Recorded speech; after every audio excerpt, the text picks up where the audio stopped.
Exercice numéro 1. C'est parti, cette fois-ci le son fonctionne. Alors, c'est parti pour ouvrir donc notre feuille d'exercice ici. Et oui, alors si on ne se met pas sur le bon écran, ça ne marchera pas. Et donc nous avons le premier, l'exercice de gestion du budget. Voilà, le budget d'Aurore. Donc, nous avons Aurore qui souhaite établir un budget prévisionnel pour la période octobre-février. On part des données suivantes. Tous les mois, on reçoit 475 € de revenus fixes, 150 € de bourse tous les 2 mois et 95 € de bonus. Tous les mois, les dépenses se répartissent comme ceci.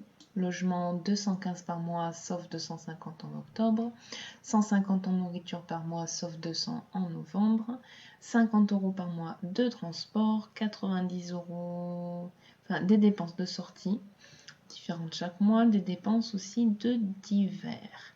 Et au début du mois d'octobre, Aurore a un compte positif à hauteur de 105 €. Donc, on va commencer avec l'exercice numéro 1, présenter sur la feuille un tableau récapitulatif de ces informations. Donc en fait, c'est une feuille, on va prendre ici un petit bloc-notes, parce que c'est sur feuille, donc en fait pas sur le tableur. Et on va écrire ce qu'on a ici comme information. Donc on a quelque chose comme, voilà, mon stylo. Alors, en octobre,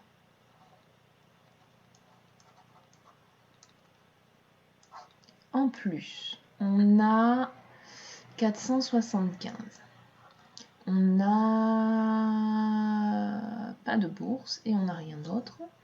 Et ensuite, en dépenses, que je vais mettre en rouge, on a en octobre donc 250 de logement, 150 de nourriture, 50 de transport, en octobre 90, je vais peut-être écrire un peu,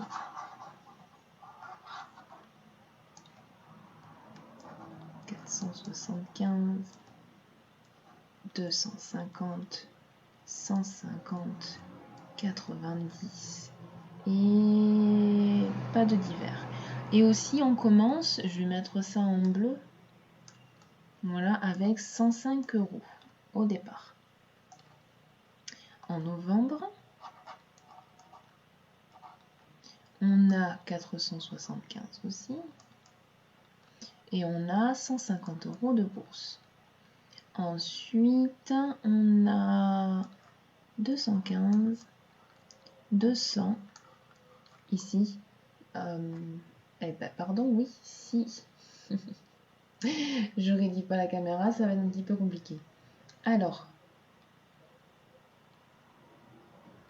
ok, c'est parfait, au milieu, donc on est bien sur cet exercice-là. Et donc je mets sur mon tableau blanc, sur une feuille, voilà, une espèce de petit tableau pour récapituler tout ça. Ok. Donc on a 200 de nourriture, 50 € que j'ai oublié ici de transport. En novembre, on a 15 € de sortie et c'est tout, pas de divers. Octobre, novembre. En décembre, on a pareil 475, 95 de bonus.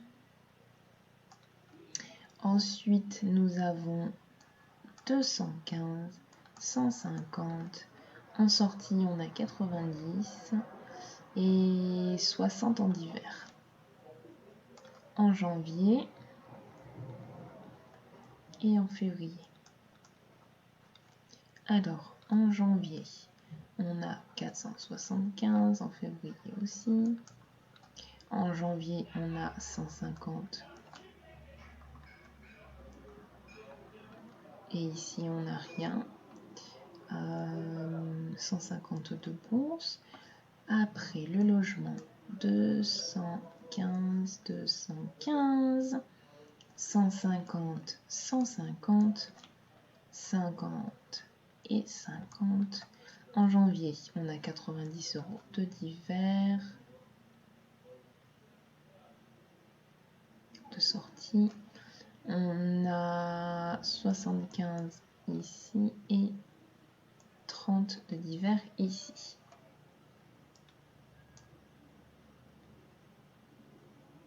Donc on a quelque chose comme ça.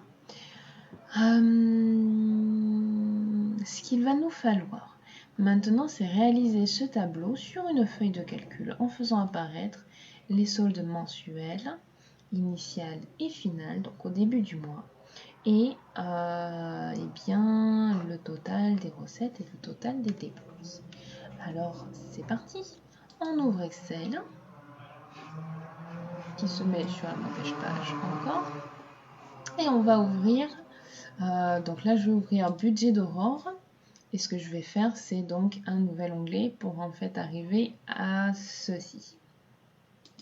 Donc, on va commencer. On a la catégorie de dépenses de revenus. Ensuite, on a chaque mois, octobre, novembre, décembre. Et normalement, bon, on n'a plus janvier et février. Mais il me semble qu'avec le taquet de recopie, on peut... Non, ça ne fonctionne pas.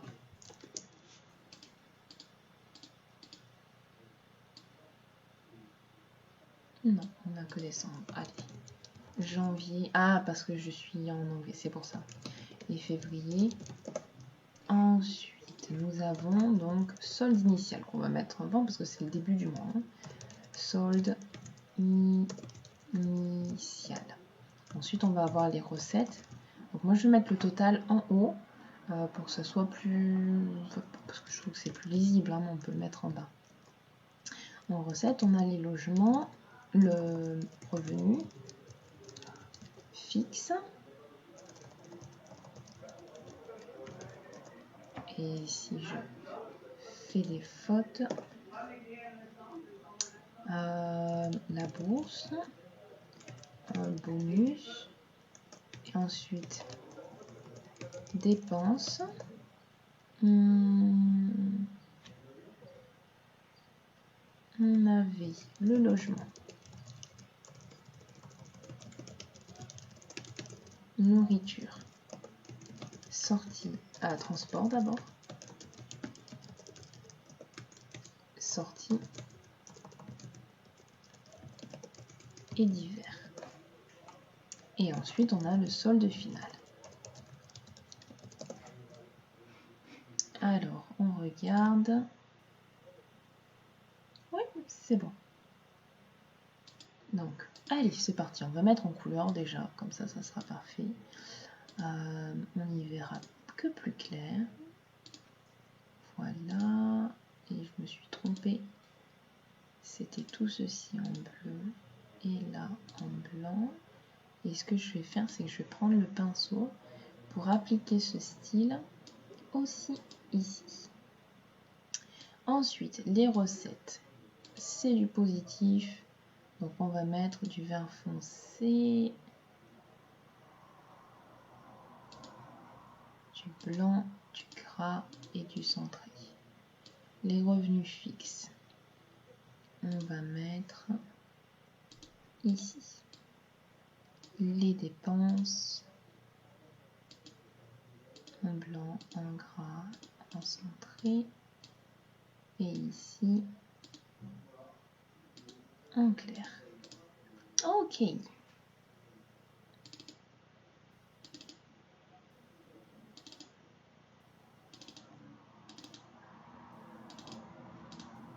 Voilà, juste de la mise en page, mise en forme. Alors, on sait qu'on commence avec... On va recopier un petit peu notre tableau. Ici, on a 105 €. pour commencer. Je vais zoomer un tout petit peu. Donc là, pour zoomer, j'appuie sur la touche CTRL, n'importe laquelle. Et avec la souris, je zoome. Voilà, je vais vers l'avant. Et comme ça, j'ai mon tableau un peu plus gros. Alors, le total des recettes qui est ici, c'est bien l'addition de toutes les recettes. Donc, je fais la somme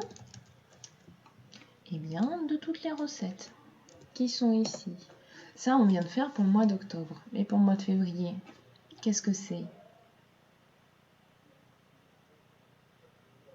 Oui, c'est la même chose. C'est le total des revenus pour novembre. En décembre, c'est le total des revenus qu'on a reçus au mois de décembre. Et ainsi de suite. Et pour les dépenses, qu'est-ce qu'on fait? Une petite pause. 5, 4, 3, 2, 1. OK. Alors, pour les dépenses, c'est la même chose. C'est la somme de toutes les dépenses qui ont été réalisées pendant le mois. Et donc, je prends le taquet de copie pour appliquer la formule partout. Et là, quand je regarde, quand je suis en C7, j'ai bien de C8 à C12. De C8 à C12. Quand je suis en D7, j'ai bien de D8 à D12. Donc, c'est bon. Ensuite, qu'est-ce qu'on sait d'autre? Qu'est-ce que le solde final? Vous pouvez mettre sur pause et décompte dans 5, 4, 3, 2, 1. Oui, le solde final, c'est bien ce qu'on avait au début du mois, plus tout ce qu'on a gagné, moins tout ce qu'on a dépensé. Eh bien, je le fais. C'est égal au solde initial, plus tout ce qu'on a gagné, moins tout ce qu'on a dépensé. Et là, on a la formule qui s'affiche ici aussi. Et OK. Et le solde final du mois de novembre, qu'est-ce que c'est?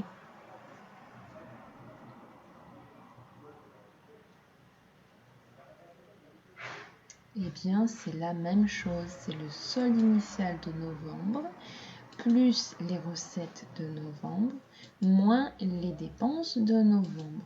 Donc, ce que je peux faire, c'est prendre mon taquet de copie et appliquer la formule partout. Donc là, je vois bien que si je clique ici, j'ai bien le solde initial, plus ce qui est en rouge là, ici, plus ce qui est en violet, c'est ici. Ça se voit pas très très fort, mais ça se voit un petit peu. Et ainsi de suite. Donc là, pour quitter, j'appuie sur échappe ou alors sur entrée pour ne pas toucher, pour ne pas modifier la formule. Si je clique sur une autre cellule, ça va rajouter la cellule dans la formule. Voilà. Mais là, j'ai le solde initial qui me manque. Et qu'est-ce que... Oh, je fais des bêtises. Et voilà. J'ai le solde initial de chaque mois qui me manque. Donc comment est-ce que je fais pour avoir le solde initial de chaque mois? 5 secondes.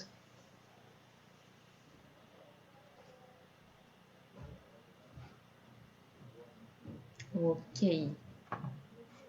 Alors, le solde initial, eh bien, c'est bien le solde final du mois précédent. Il y a, entre guillemets, il n'y a qu'un jour qui est passé, enfin, c'est voilà, sur une seconde. Donc, le solde final d'octobre, eh bien, c'est le solde avec lequel je vais commencer le mois de novembre. Donc, tout simplement, le solde initial de novembre, c'est le solde final d'octobre. Et là, je fais entrer et ça fonctionne. Et bien maintenant, je tire aussi parce que c'est au final la même chose. Enfin, voilà, pour chacun des mois. Donc, pour l'instant, les soldes initiaux sont tous à 105 et les soldes finaux sont tous à 105. Ça paraît normal, toutes les recettes, le total de chaque mois des recettes de chaque mois est égal à 0. Et pour les dépenses, c'est la même chose. Donc on ne gagne rien et on ne dépense rien. Donc maintenant, on va recopier notre tableau qui est ici et on va voir toute la magie s'opérer. Alors, 475 de revenus fixes partout. Donc là, je sélectionne toutes mes cellules. 475 et contrôle entrée. Et là, magie, ça commence à augmenter. En bourse, tous les 2 mois, j'ai 0. Et tous les 2 mois, j'ai 150. Donc là, j'ai sélectionné tous les mois qui sont à 0 pour la bourse. Je modifie une cellule et contrôle entrée. Ça me met l'opération partout. Et là, pareil.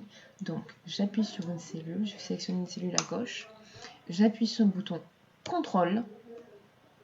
Deuxième cellule. Je lâche. Et là, 150 de bourse. Contrôle entrée. Et le bonus, on a du bonus partout, contrôle, entrée, sauf au mois de décembre, on a 95. On pourrait le mettre aussi ici parce que c'est du bonus de bourse, hein, mais ça peut être un bonus aussi de travail, donc on ne sait pas trop, donc c'est aussi bien de le séparer. Ok, et bien maintenant, les dépenses, il n'y a plus qu'à remplir partout, tout le logement c'est 250, 215 partout, sauf ici, c'est 250. Ici, c'est 150. Et je fais des bêtises, 150. Bon, allez, on va faire manuellement. 150 et 150. En transport, on a 50 € tous les mois. Donc, je sélectionne contrôle entrée. En sortie, on a... Oui, j'ai un petit peu oublié parce que je me suis un peu mélangé les pinceaux. Donc, je vais aller de l'autre côté. En sortie, j'ai 90 en décembre et en janvier.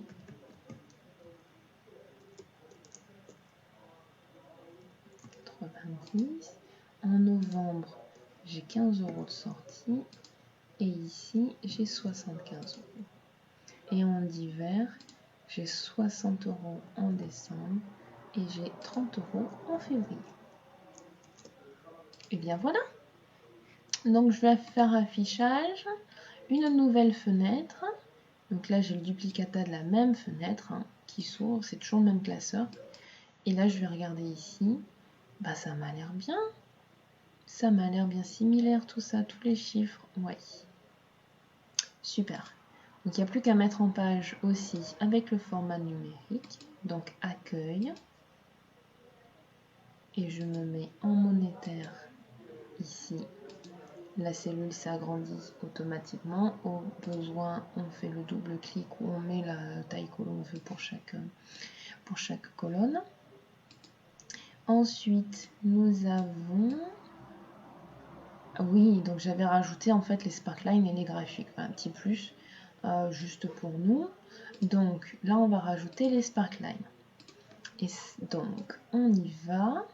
Ici, je vais agrandir, comme ça on voit tout en plein écran. Et je vais déplacer ma tête, voilà, par en bas. Donc, je vais me mettre ici. Insertion.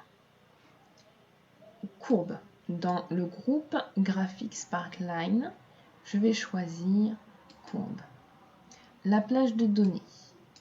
Qu'est-ce que c'est? Eh bien, c'est tout ça. Je vois un petit peu l'évolution sur tous les mois. L'emplacement en G2, oui, ça me va. OK.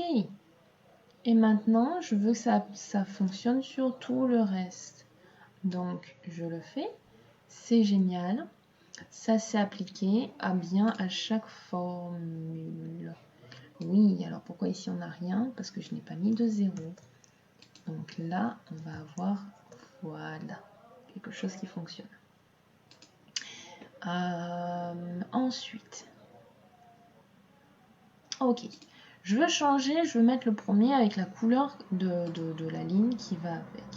Donc je vais changer ici, couleur de Sparkline, et je vais mettre le bleu. Ah, mais zut, comme on peut le voir, ça c'est resté de la même couleur. Pourquoi? Parce qu'en fait, ici, en ayant dupliqué, ils vont faire tous partie du même groupe. Et donc, il va falloir les dissocier pour que chaque graphique Sparkline ait ses propres caractéristiques. Et parce que si je fais que celui-là soit par exemple un histogramme, tous vont devenir un histogramme. résultat, ça passe pas. C'est pas ce que je veux. Si je veux, voilà, tous les points hauts, ça va me le faire partout. Mais si je veux que celui-là, je veux pouvoir voir aussi ces points bas, mais juste celui-là, ça me l'applique à tous les autres. Donc, pour désactiver la mise en place des paramètres partout, je vais tous les sélectionner. Dans le menu Graphics Sparkline, qui est dédié, du coup, qui s'est ouvert pour les graphiques, je vais cliquer sur Dissocier. Voilà.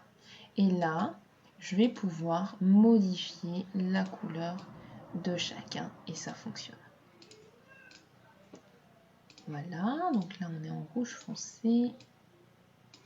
Je vais me mettre en orange, ça va, et en bleu, c'est parfait. Ici.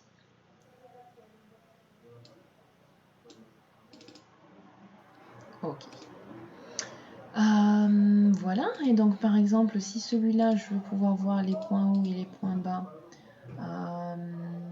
mais que celui-là, je voudrais voir uniquement les points bas, voilà, et que celui-là, je voudrais voir le premier point et le dernier point, ça n'influe pas du tout sur les autres.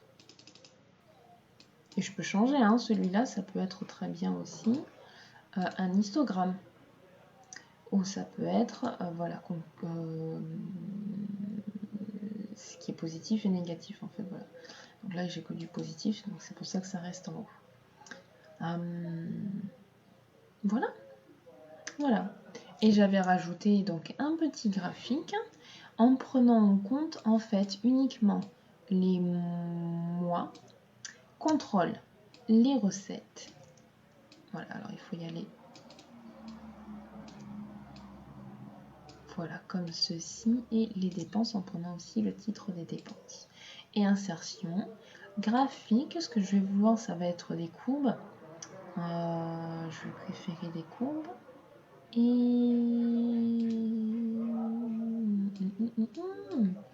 qu'est-ce que je fais? Je vais vérifier. Voilà. J'ai un souci donc dans l'attribution des données. Et donc là, je vais justement aller dans sélectionner les données. Et déjà, ça ne le fait pas. Alors, voilà. Et voilà. OK. Et donc, 1, ça va être... Voilà. Tout ça. Et là, c'est bon. On a quelque chose qui correspond. Je clique sur OK. Donc, je reviens tout doucement. Donc, en ayant sélectionné, il y a eu un petit... Donc, oui, c'est de ma faute. Il fallait juste sélectionner toutes les données, seulement les données. Donc, moi, le même nombre de cellules. Donc là, j'en avais 1, 2, 3, 4, 5. J'en avais 5 pour les mois. Donc, j'en ai 5 pour les recettes et 5 pour les dépenses. Par contre, ça n'empêche pas que je modifie et que voilà, les valeurs de ma série, c'est de B3 jusqu'à F3. Mais après, le nom de la série, ça va être ma cellule A3. Et là, OK. Et pareil, pour la série numéro 2, son nom, je peux mettre le nom que je veux. Hein. Ça peut être ici dépenses et pardon. En général,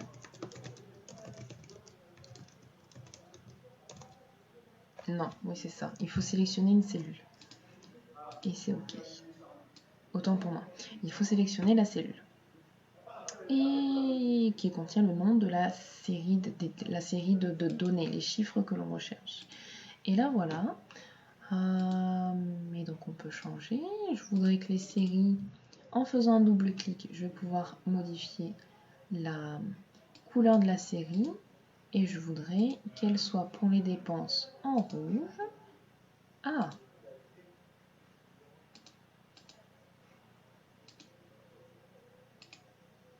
Voilà. Et ici, oui, parce que j'ai fait un double clic.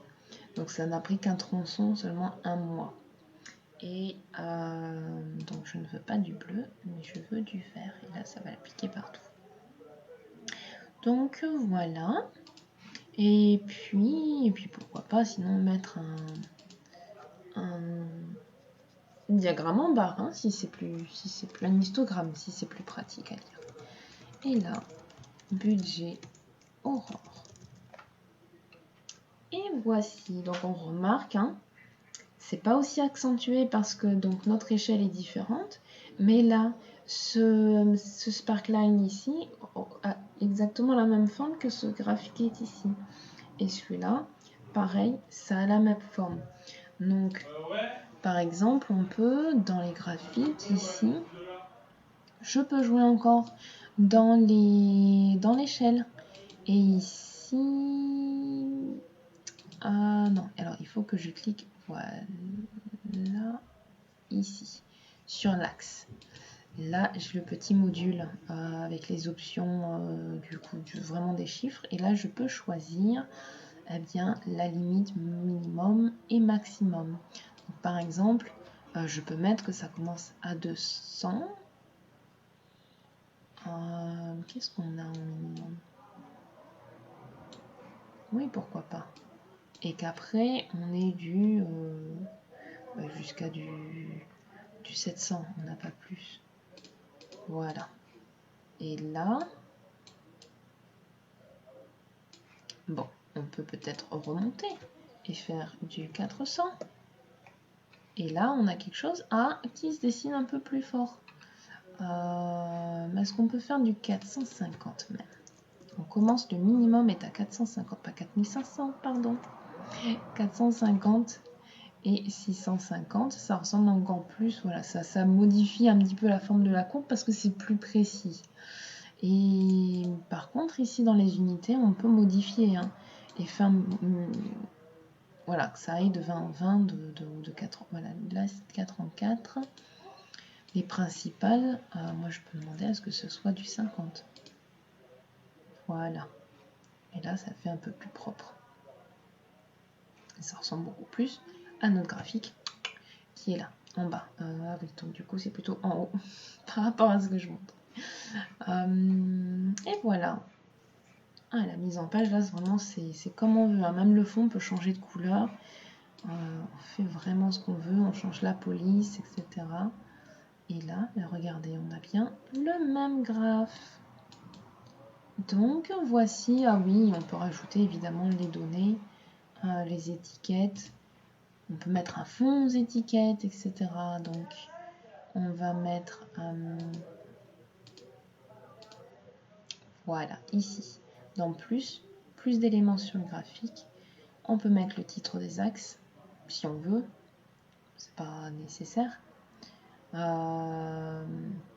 Le titre du graphique, pareil, si on veut. Les étiquettes de données, donc là, elles s'affichent avec les différentes valeurs. Mais là, comme j'ai sélectionné le rouge, ça ne met que le rouge. Mais là, je peux avoir, voilà, pour les deux, je peux avoir la table de données, donc le tableau qui se met dans le graphe. Voilà, mais il y a vraiment de tout. Et on peut tout personnaliser encore. Regardez là, voilà. Le mineur, le horizontal mineur, donc c'est de 10 en 10, il me semble. Ce qui permet de lire un peu plus facilement pour certains. Donc, voilà, on personnalise complètement. Le majeur, voilà, c'est ça. On peut même avoir la courbe de tendance. Elle est plutôt haute, sinon plutôt basse. Voilà, on peut rajouter encore des barres. C'est la différence, voilà, entre les deux points. Et voilà. Qu'est-ce que je peux faire ici pour les étiquettes? Je peux indiquer leur position. Voilà, en dessous peut-être pour les dépenses pour que je ne me mélange pas. Et puis je peux faire d'autres options. Là, comme je ne sélectionne que les étiquettes des dépenses, je peux modifier le fond, le remplissage. Voilà, je vais le mettre uni et puis rouge. Pas celui-là, l'autre. Voilà, pour repérer les étiquettes, donc les valeurs de dépenses. Et pareil, pour ce qui est en recette. Je peux changer le texte aussi. Le texte, c'est ici, dans Options de texte. Et pareil, on a vraiment la couleur qu'on veut.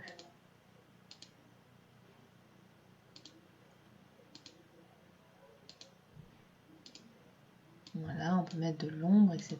Et on peut, si on fait presque un double clic, un petit peu espacé, on peut, voilà, séparer, on sera relié avec là j'ai étiré, voilà, comme ceci. Et on y voit un peu plus clair.